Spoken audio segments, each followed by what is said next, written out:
नमस्कार। सियाराम कला रचना में आपका एक बार फिर से स्वागत है। इस सुतलेख कार्यक्रम में मैंने आपको देवनागरी लिपि शैली लिखने का एक तरीका या एक टाइप या इसकी बारीकी जो है समझाने का प्रयास किया था। पिछले अध्याय में आप देख लेना 2 से 3 से और 5 और 6 तक।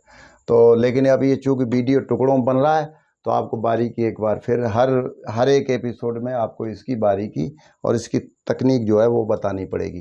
तो आप समझते जाएं एक बार।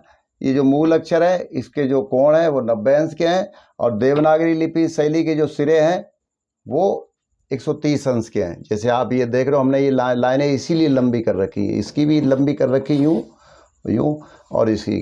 तो ये एक एंगल लिए हुए हैं 130 का और ये लिए हुए हैं 90 अंश का। ठीक, आप समझ गए। अब ये जो मूल अक्षर है यानी ये जो मूल अक्षर है इसकी जो गहराई है वो देवनागरी लिपि शैली है। ये मैंने पिछली बार बताई थी और मैं फिर बता रहा हूँ और मैंने आपको चित्र के द्वारा भी समझाया था अलग अलग, क्योंकि जो गहराई है वो हमारी आंखों की बनावट ऐसी है कि वो जो गहराई है वो हमें एक विशेष कोण में समझ में आती है, इसीलिए कहा गया है दृष्टिकोण। आपका दृष्टिकोण अगर सही है, आप चीज़ को भांप लेते हैं तो आपके माइंड जो है संदेश भेजेगा आपके हाथों पे, तो आप वो काम अच्छा कर पाएंगे, रचनात्मक कर पाएंगे, अच्छे तरीके से कर पाएंगे, परफेक्शन में कर पाएंगे। तो आप जैसे हमने बस बनाई है तो आप अगर यहाँ से आधार डालेंगे तो हर एक इसका जो एंगल है, जो हर एक जो रेखा है वो आपके कोण में है। आप देखें जैसे कि इस स्थिति मतलब ये पोजीशन में खड़ा हूँ तो आपको ये गहराई जो दिख रही है जिस एंगल में, वही इस एंगल में ये बस है। ये इस तरह जो हमारी स्थिति है आप समझ लें, जूम करके देख लें एक बार। ये जो लेटर है वो इसमें फिट है तो आपको ये गहराई समझ में आ रही होगी, यानी ये उभार जो है वो समझ में आ रहा होगा अच्छी तरह से कि भाई ये उभरा हुआ है और ये साधारण है। तो ये दूसरे कलर का जो हिस्सा है वो देवनागरी लिपि शैली है। और एक जो है बस बनाने का रीजन ये भी है, देखो परफेक्शन कितना अच्छा हमारे ईश्वर ने हमें दिया है और कितनी नायाब जो है वो अंग हमारे शरीर के हैं कि हमारी जो आंखें हैं वो 1 सेकंड में 40 इमेज भेज देती हैं हमारे माइंड को, अगर ये बस चल रही है तो, या हम इस बस के आसपास घूम रहे हैं तो जो है अलग अलग एंगल से 24 तस्वीरें, मैं भूल जाता हूँ 24 है एक्चुअली, 40 नहीं समझे 24 समझे, मतलब 24 जो है वो पिक्चर वो हमारी आँखों के द्वारा हमारे माइंड को प्राप्त हो जाते हैं जब अगर हम इसके घूम रहे हैं आसपास या चल रहे हैं और या बस चल रही है तो वो चीज़ चलती हुई नज़र आती है। जैसे कि आपने कभी ट्रेन में सफ़र किया होगा तो जो स्थिर हैं पेड़ तो वो आपको वो क्षेत्र का वो एरिया घूमता हुआ नज़र आएगा।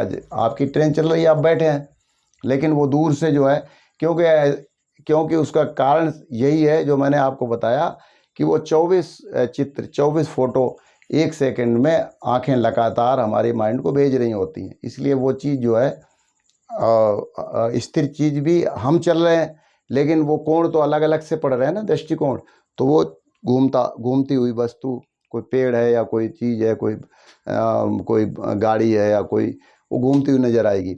और अगर गाड़ी चल रही है तो वो भी हमारे आँखों पे जो है ना वो आँखों के द्वारा 24 इमेज वो बनाएंगी हमारी आंखें और वो माइंड को संकेत भेज देंगी। तो अब यहाँ तो इतना बढ़िया नायाब जो है वो प्रकृति ने हमें सब कुछ दे रखा है और हमारा दिमाग तो ऐसा है, कंप्यूटर भी ऐसा ही होता है। कंप्यूटर क्या है, पहले इमेज तैयार करता है फिर वो अपने जेट से या किसी तरह से वो उसको जो है स्कैन करके और वो उसको स्केच बना देता है। तो वही है कि आप दिमाग को जो है वो माइंड को खाली रखें और अच्छी चीज़ें जो है वो समझने का और उसको इमेजिन करने का वो अभ्यास डालें। और ये तो स्थिर है तो ये तो बनाना बहुत ही सरल है, आंखें तो अपना और माइंड तो परफेक्ट काम करता है, लेकिन जो है वो आप बना नहीं पाते हैं क्योंकि और दूसरी चीज़ों में उलझ जाते हैं। सोशल मीडिया बहुत अच्छा प्लेटफार्म है। पहले हम जब पढ़ाते थे तो 10-12 बच्चे हुआ करते थे मुश्किल से, कभी आर्ट का एक मतलब कला का या संगीत का चैप्टर लिया। अब तो आप लोग हज़ारों लोग देख सकते हो। लेकिन एक नुकसान ही भी है कि अब आजकल जो है वो ज़्यादातर कचरा ही लोग फैलाने वाले जो है ज़्यादातर है, वे अच्छे भी लोग हैं, बहुत अच्छे काम कर रहे हैं और बाकी आपको तो अच्छी चीज़ें जो है ना उठानी है। और आप जब अच्छी अच्छी चीज़ें जब उठाएंगे तो सारे काम आपके अच्छे अच्छे होंगे। आपके जब सारे काम रचनात्मक होंगे तो आपकी जो है राइटिंग अच्छी होगी, चित्रकला अच्छी होगी, या जो भी आप काम करेंगे, खाली ये इसी का ही नहीं, कोई भी संसार में सांसारिक काम करेंगे, अगर आपका दृष्टिकोण अच्छा है तो वो काम अच्छा होगा। तो अब आप समझ गए होंगे इसको अच्छी तरह से कि ये जो गहराई है वो कोण में है।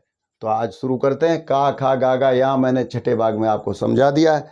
अब इसमें आप फिर एक बार आज समझ लें। चा, छा, जा, झा, वहाँ। तो चा, छा, जा, झा, वहाँ समझने के लिए देखो एक हेडलाइन ये है, आप ये ध्यान रखना, ये इसी में ही रहता है, ये इसका परफेक्ट है, ये एंगल चेंज नहीं होता है, हाथ ही घूमेगा और कोई चीज़ जो है, ये दोनों सिरे जो अपनी जगह पे होंगे। ये निर्कुल है, इसमें दो सिरे बनाए जाते थे या निब हुआ करती थी, उससे लिखाई करी जाती थी। अब आजकल जो है वो मैंने आपको बता ही दिया, जब पेन वो जी निब तक तो सही था, उसके बाद फिर जो है वो राइटिंग का जो ये शुतलेख का यानी देवनागरी लिपि का जो कंसेप्ट है ख़त्म हो गया। लेकिन आज भी सबसे ज़्यादा उपयोग में लाई जाने वाली शुतलेख ये देवनागरी लिपि शैली ही है। जैसा कि मैंने शुतलेख भी लिख रखा है, आ से अनार लिख रखा है, ये वाले ये जो है देवनागरी लिपि शैली आज भी हमारे सबसे ज़्यादा काम आने वाली ये प्रणाली है। तो आप समझ लें एक बार। चा, छा, जा, जा, वहाँ समझाने के लिए हम जा रहे हैं। अब आपको समझाने की कोशिश कर रहे हैं। देखो ये हेडलाइन ये आ गई, एक लाइन जो है ना ये है इसका, और आपको यहाँ से ऐसे हाथ घुमाना है। तो ये चा से चम्मच या चरखा है, या परफेक्ट देखो आ गया, आपको हाथ घुमाना। आप देखना ये दोनों सिरे अपनी जगह पे ही है विशेष। बाकी और कोई भी जो अक्षरों के, किसी भी भाषा के अक्षरों के टाइप में जो एंगल है वो निश्चित नहीं रहता है। ये देवनागरी लिपि की जो टाइप है, इसके जो अक्षर हैं वो एक विशेष कोण में, इसीलिए इसके सिरे को जो है दो इस एंगल में ऐसे रख के इधर से कट, हमारे ऋषि मुनियों ने इसमें एक कट लगा दिया था इस तरह से, और बस उसको दोनों सिरे टिका के ये लिखी जाती है। अगर आप आराम से कोई भी चौक या कोई लेके किसी भी अगर दो सिरे जिसके अगर आप टिका के लिखेंगे तो यही टाइप आपकी आ जाएगी। तो ये तो आ गया आपका देवनागरी लिपि का मूल अक्षर। थोड़ा सरल आप भी इसको कर सकते हैं। इसमें हमने पिछली बार भी बताया था, ये दो ये कर्व बनाएं, एक ऐसा यानी ऊपर से मोटा, ये बनाएं कि अपने आप खुद ही बन जाते हैं।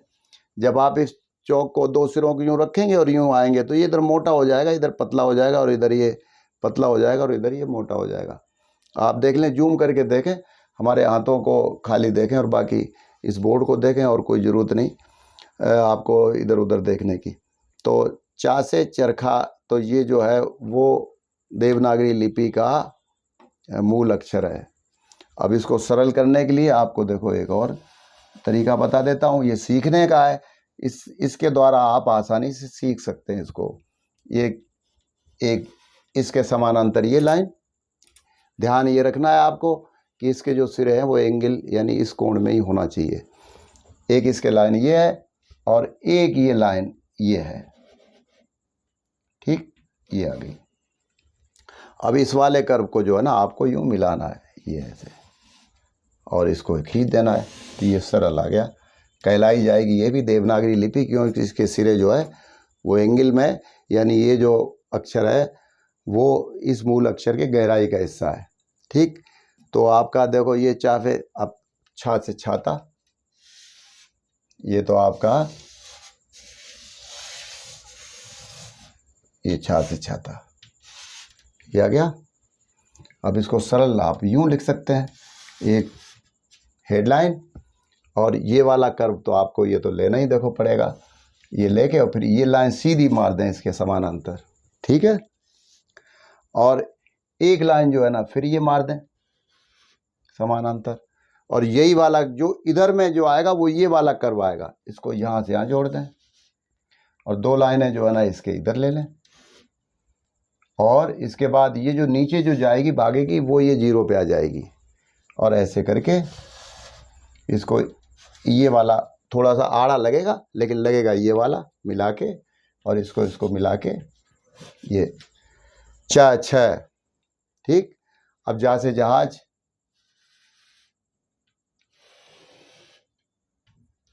एक आड़ी लाइन, एक खड़ा डंडा, और इसको ऐसे घुमाएं, जैसे जहाज हो गया। अब इसको सरल करने के लिए थोड़ा सा ये कर लें, ये तो आपका लगाना ही पड़ेगा आपको, एक ये और फिर एक ये। ठीक, अब ये उधर जा रहा है तो ये वाला कर्व आएगा। अच्छी तरह से आपको दिख रहा होगा, अभी साधन नहीं है, जब भी साधन होंगे तो क्लोजअप में वीडियो भी बना के आपको अच्छी तरह समझा देंगे। अब ये इधर वाला ये कर्व है, ये इसको यूँ जोड़ दें। और जो मैंने कहा था जो नीचे जो ये वाली जो लाइन है, यानी ये वाली, अगर ये नीचे भागेगी तो भी 0 पे आएगा अपने आप, ये 2 सिरे या ये निर्कुल बना देगा। और अगर ये ऊपर भागेगी तो भी यही आएगा। तो आप ये इस तरह से ये जा सीखने का है ये। चलिए, तरीका बहुत अच्छा है, आप आसानी से सीख सकते हैं। चा छा जा। अब ये जहाँ से झंडा ले लो, ये इस तरह से ये तो आएगा इतना, ये डंडा छोटा सा। अब इसमें 3 लाइनें नीचे वाले में आएंगी इस तरह से। पहले मूल अक्षर तो ये ले लो, ये झा, और इसके बाद इसको 1 1 2 और ये 3 आ गई। इसको यहाँ से मिला दो। अब ये वाला कर्व जो है वो इधर आएगा, जो उधर वाला, और ये वाला जो है ये वाला वो इधर आ जाएगा। और ये थोड़ी सी ये यूँ राउंड लेके और ये करके, और ये आड़ी लाइन और ये डंडा, तो आपका हो गया चा छा जा झा। ज़्यादा फर्क नहीं है, ये गोलाई लिए हुए हैं जैसे कि इसमें है या इसमें, और ये थोड़ा थोड़ा मैंने सीधा कर लिया ताकि आपको निशान बना दिए, ताकि आपको देवनागरी लिपि लिखनी अच्छी तरह से आ जाए। और बस इसी तरह से आप वहाँ में कर दें।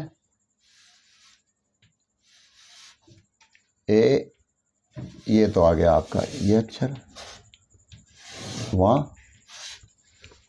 इसमें आप क्या करेंगे, एक हेडलाइन इसी एंगल में, और एक लाइन ये, एक लाइन ये, 2 हो गई। ये वाला जो है हिस्सा, ये वाला कर्व जो यहाँ मिला दें, और ये लाइन सीधी करने के बाद ये कर दो, ये डंडा। तो चा छा जा झा वहाँ। तो इस तरह से आप अच्छी लिखाई और अच्छे जो है मानचित्र, अच्छे चित्र बनाने का अभ्यास करें। और कल फिर जो है अगली वाली लाइन वर्णमाला की शुरू करेंगे व्यंजनों में। और आज के लिए तो बस इतना ही। नमस्कार, जय श्री राम।